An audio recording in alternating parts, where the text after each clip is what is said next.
What's up, YouTubers, and welcome back to Tony the Technician's channel. And today we're moving into cheap tools versus expensive tools. And there's a few different topics that I'm going to go over, which kind of separates the cheap tools from the expensive tools and kind of what the differences are and why you're paying that extra amount. But then some of this video will also go into tomorrow's video, which is rebranded or knockoffs of other tools. So just keep that in mind, and I hope you guys enjoy. If you do, please make sure to hit that thumbs up. Leave a comment down below of any tools that you found for a cheap price that are really nice, or maybe some that you've really hated. Sorry. But please leave a comment down below of some of your experiences, and obviously if you're not a subscriber, please subscribe, and don't forget to click the bell down below in order to get notifications of when my new videos come out. Thank you guys, and let's get into it. Okay, so here you can see I kind of have a different variety of tools laid out, and we're going to go over the differences in between cheap and expensive tools. Usually with cheaper tools, back in the day, when you bought a cheaper tool, it was very rare to actually get a warranty with it, and the more expensive tools are the ones that you would get your limited warranty or lifetime warranty depending on how much you spent. But nowadays, even the cheapest tools even have, a majority of the time, lifetime warranty, except for, this goes for both expensive and cheap, if they're a wearable item. If they wear out and they're meant to wear out, you're probably not going to get a warranty on them, such as some drill bits and stuff like that. Now, there are a few brands out there that will warranty drill bits. Getting back to the differences in between cheap and expensive tools. Now, when I say cheap, cheap doesn't always mean that the tool is a piece of crap or that it won't last. Like an example would be Matco. It's a more expensive brand, and then Gear Wrench is cheaper. But like I said, this kind of goes into tomorrow's video of rebranded tools. Matco rebrands a lot of their tools, so one of the things I want to mention is sometimes when buying the more expensive tools, the better quality tools, sometimes you're paying a little bit more for the warranty process, the engineering that goes into the tools, the name on it. Not always. Sometimes when you buy a tool, you are paying a little bit extra for that name. Like the Matco, a set of wrenches might run you $200, whereas the same set, which is the same quality or damn near the same quality as the Gear Wrench set, which is half the price. So just keep that in mind. When I say cheap tools, it doesn't always mean the cheapest tools. It's just cheaper than your, professional tools, such as Snap-on, Matco, Cornwell, Mac, all of those. Now, usually when you hear cheap and expensive tools, what goes hand in hand with that? Usually, cheap tools, you get lower quality. More expensive tools, you get better quality. That's not always the case. There are some instances where you will come across a cheaper tool for really good quality. So just keep your eye out for those, because sometimes you will come across great products for a great price. But usually hand in hand, higher price usually goes with higher quality. Now here I have some tools laid out. These are my pliers, ranging from your cheap to your medium to your expensive. So when you go with cheap, some of the differences in between the cheap, mid-quality, and expensive is going to be the engineering time that they've really spent designing these tools, the grade of steel, how they were finished, the look and feel to them, the operation, how smooth do they operate, such as these Pittsburgh pliers. Pittsburgh definitely does not make a quality set of pliers. Granted, if you're a do-it-yourselfer, you don't need to go spending hundreds of dollars on pliers for simple jobs. But don't expect these cheap tools like Pittsburgh to last a really long time. Now, that is not everything Pittsburgh. There are a few items that you will find that last you a really long time, but you guys know, a majority of Pittsburgh stuff is extremely cheap, and sometimes they just don't last as long as your good brands. Like the metal on here isn't the best or strongest metal. On a lot of their pliers, it does tend to be flexible, a little bit softer teeth. They will degrade over time. They don't really have a rust-resistant coating to them, so they will rust sooner than your more expensive pliers. The rubber grips are not as well made. They're just slid on, so they do tend to slide off over time. Whereas when you get to your medium grade, these are comfort grip, and these snap-ons, they're actually molded to the handles, and as you can see, it gets thicker here, and that prevents the grips from rotating, sliding off, and stuff like that. It's also going to be a stronger metal, a smoother operation. The teeth are going to last a really long time, and With more expensive tools like tool truck brands, you're going to get that warranty where you can easily take it to the truck and replace it. And then when it comes to your cheaper ones, now something like this that you buy in the store isn't hard to warranty. Even this cheap set of pliers is easily warranted at Harbor Freight, and you go get yourself another one. But with cheaper tools, you might find yourself warranting the product a lot more than your mid-quality and high-quality tools.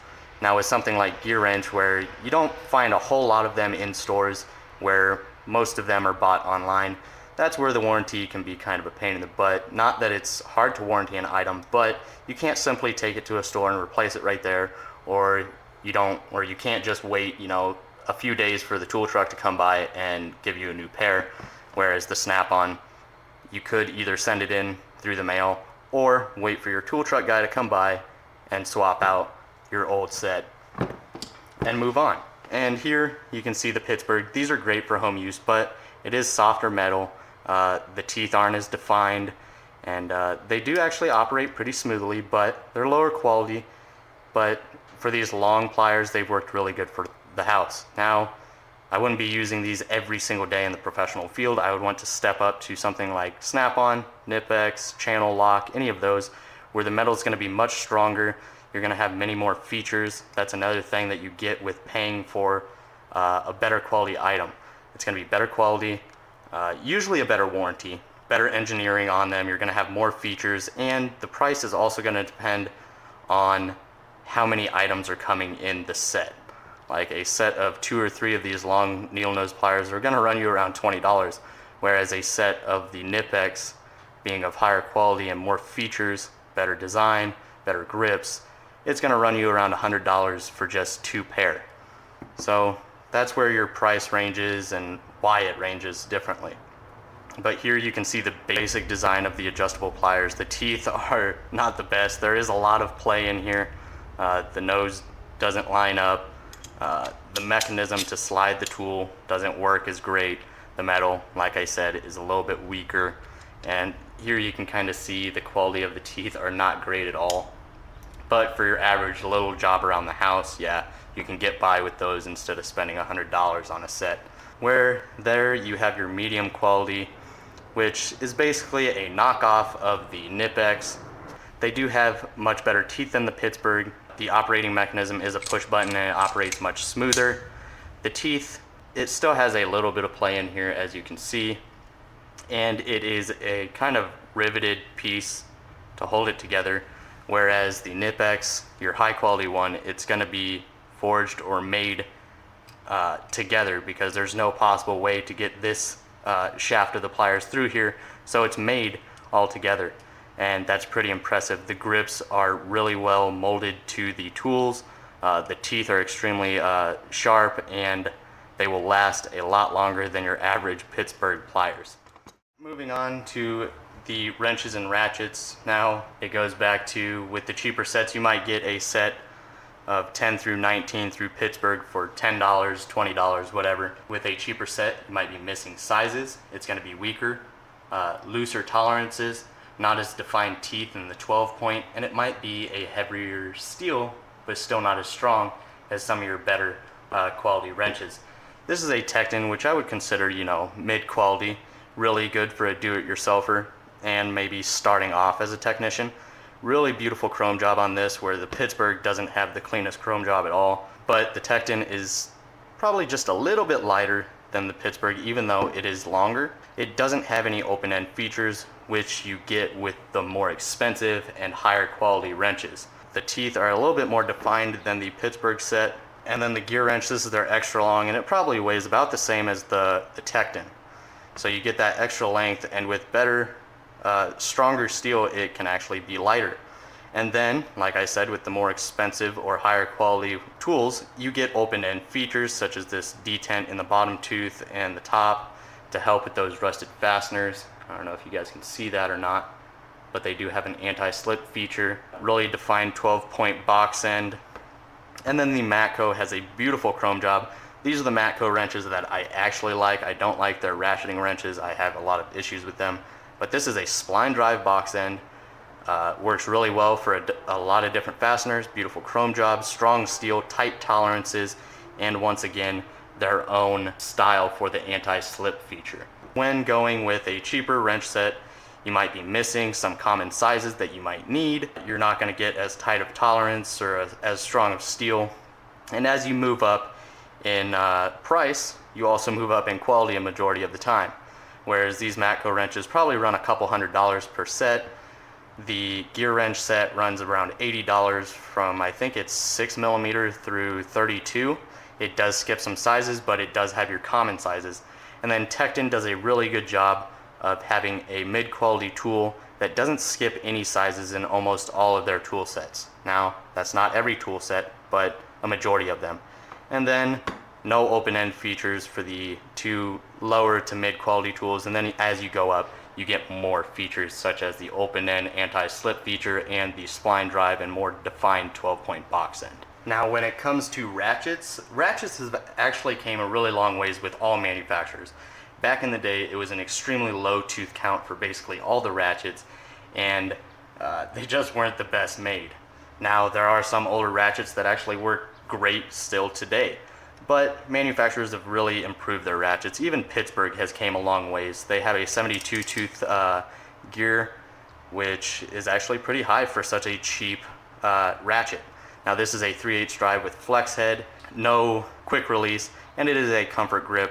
Now this is going to run you around $20 or so. Now since it is cheaper, the metal shaft is only going to come down about 2/3 of the way, so don't be using a cheater bar on this thing. And even though this is a 72 tooth mechanism in here, and then you got this older Stanley with the quick release, this is an extremely cheap one. With your cheaper ratchets, you're going to have a lot of back drag on your ratchet. So even though this ratchet has 72 teeth, there's still, you get very small movement there for like a 5-degree arc swing per click, but the back drag on it, say you're loosening a fastener and you're trying to remove it, and every time you're going to click back, it's actually turning that fastener, tightening it, and then you're going to loosen it, it loosens it a little bit, but when you're back dragging, it's actually retightening the fastener. It can be a real pain in the butt. Where your higher quality or mid-quality ratchets, the mid-quality being these gear wrench 84 tooth, there's low back drag on it, so it's going to be around 4 degrees or so. It's also going to come with a locking flex head, and you can get the mid-quality and lower quality ratchets all with different features, and your price is obviously going to differ. But these wrenches probably ranging from $10 to $20, and your gear wrench ranging from $30 to $100 for a set, and then your snap-on ranging from $40 to $100 and $80 to $150. I picked both of these up for around $40 through Snap-on with the discount. I picked up a 5-piece set of these semi-flex head gear wrench 120 XPs for just under $100, and then I picked up a set of 2 comfort grips through Gear Wrench 84 tooth for, I believe it was around $40. So really good prices on these mid-quality tools. I prefer mid-quality tools for at home because I do more work than the average do-it-yourselfer. Whereas if you just do small jobs, not very often, cheaper ratchets are going to do you just fine. You're not going to find yourself in a lot of those tight spaces where a professional is going to be working in those tight spaces more than they would like to. Now, with the cheaper comfort grips, you are going to get a fatter comfort grip, so it's not going to be great for those tight spaces, where a mid-quality and high-quality ratchet will have a comfort grip, but it's going to be a smaller diameter for those tight situations. You're also going to get extra length on a majority of your higher end quality tools. The Snap-on, they did a great job of their back drag. There's almost nothing there, and I believe this is close to 4-degree arc swing as well. Don't quote me on that. But then you got the gear wrench with the 120 XP, which is a 60 tooth gear and 2 pawls, so you get a 3-degree arc swing. Very, very small arc swing, but you still get the strength of a 60 tooth ratchet, so it's a great design. So there's a prime example of going with a mid-quality, not having to spend a whole lot, and getting a really good tool. Whereas with the Snap-on, yes, you're going to get a great tool. It's going to be really smooth operating, really well built, but you're paying for that tool truck warranty and the engineering that they've put into it. But with Snap-on, yes, some items are overpriced, but rarely is a Snap-on item overrated. Now, not all Snap-on products are the best, such as their vice grips. We all know a lot of people don't like the Snap-on vice grips, but that's just an example of the ratchets. So what I went over today was cheap tools versus expensive tools.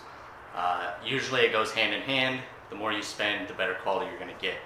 But I also talked about some of the things that you're going to be paying for. With the more expensive tools, you're going to pay for that extra engineering time that they really put into that, the smooth operation, the stronger steel, more features. Usually the sets are missing less sizes depending on what tool you're purchasing. And sometimes, yes, you're going to be paying for that name. Just like a lot of people say, Snap-on is overpriced, but very rarely overrated. Usually their tools are going to last a really long time, and you're going to have to warranty them a lot less than your lower quality tools. Now you can also find that mid-quality tool that's a good price for you, has a great warranty, and will last a lot longer than your cheaper tools. But don't forget, sometimes out there you will find a great cheap tool that lasts a really long time and saved you some money. If you came across one of those situations where you bought a cheaper tool and it's actually lasted you a really long time, please share it down below and maybe save some other people some money. But all in all, I hope you guys enjoyed and got some information out of it. And if you did, please make sure to hit that thumbs up. Leave a comment down below, like I just stated. And as always, subscribe if you're not a subscriber. Thank you guys.